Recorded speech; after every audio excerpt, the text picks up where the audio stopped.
Okay, now we're going to take a look at the curve sketching example number 5. Again, same idea. We want to find the range of the graph.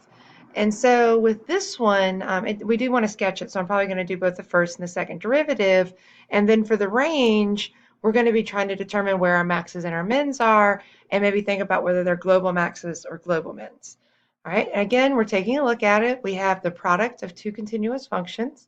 So our f is continuous and it's differentiable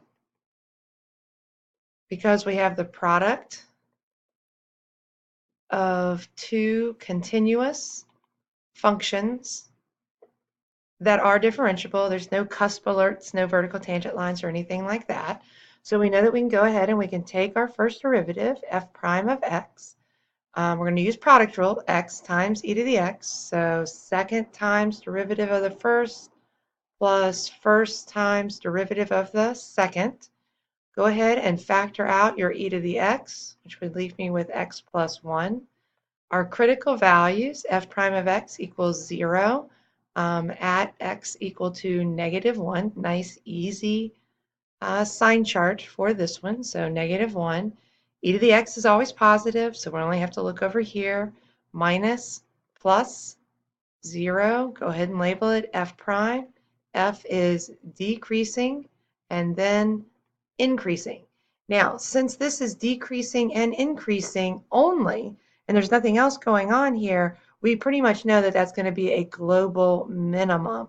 And so I can pretty much find the range right at this point because I know that there's going to be a global min at x equal to -1 because f prime is less than 0 for all, I'm going to underline this, x less than -1, and f prime is greater than 0 for all x greater than -1.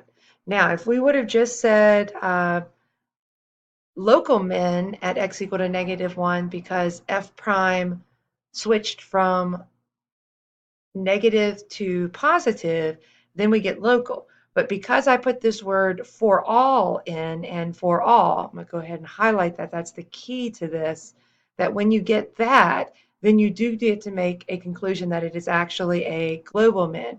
This is what's called a modified first derivative test, and that gives us a little extra when we are taking a look at a function that only has monotonic behavior before and after that critical value. I pretty much can go ahead and find the range then, because once I find the coordinates of this point, where I take -1 and then I plug -1 in, which is going to give me negative e to the -1, that this is going to be the min value. So our range is going to go from that min value, -1 over e, up to infinity. So we can take care and answer that question. Now I probably will go ahead and do the second derivative because they did ask me to sketch it, so I would like to know what the concavity is. So f double prime of x, I'm going to go from, actually it doesn't really matter which one you go from, because if you go from here, you would do your derivative of the first term is e to the x, and then the derivative of x e to the x is going to be e to the x plus x e to the x because we already did it. This ends up being 2e to the x plus x e to the x. We can factor out an e to the x. We're left with x plus 2. So this is going to have possible points of inflection at x equal to -2. So we can do our sign chart for that. Here's our -2. And our second derivative, that's always positive, so it's going to end up being minus plus. So f is going to be concave down and then concave up. So we have a point of inflection at -2. And I'm going to do the same thing just to kind of do a quick check so we can see what the graph looks like, is go to Desmos. Notice that what I have here, I have my -1, f of -1. That's going to be my minimum. That's that -1 over e. And then here's my point of inflection, and I add that in, and we'll add a label so that we have that. Now again, before I actually go to sketching, I do want to do my end behavior because I need to figure out where that's going.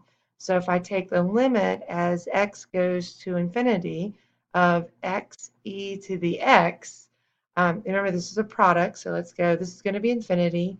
E to the infinity is going to be infinity, so we know that's going to be going up to infinity and fairly quickly, pretty steep increase on that. And then if we check our other side, and when we take a look at it, we're going to have x e to the x. Now, again, we're going to come up with another technique, and we do L'Hopital's rule for this, but using that survival of the fastest, what we know here is that this is going to infinity. This one is going to 0. Now, technically, your infinity times 0 is indeterminate. And so we do need to be careful about what conclusion we make out of this. If I rewrite this into a fraction using the survival of the fastest technique that we had used earlier, then I would have e to the x over 1 over x. And now they're both going to 0. That's that 0 over 0. But then if I were to ask you the question, who wins the race, top or bottom, you would say the top wins the race to 0. So when the bottom wins, then this limit is going to be 0.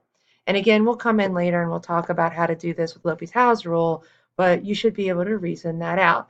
So we do have a horizontal asymptote over on the, oops, I said it, but I didn't write it.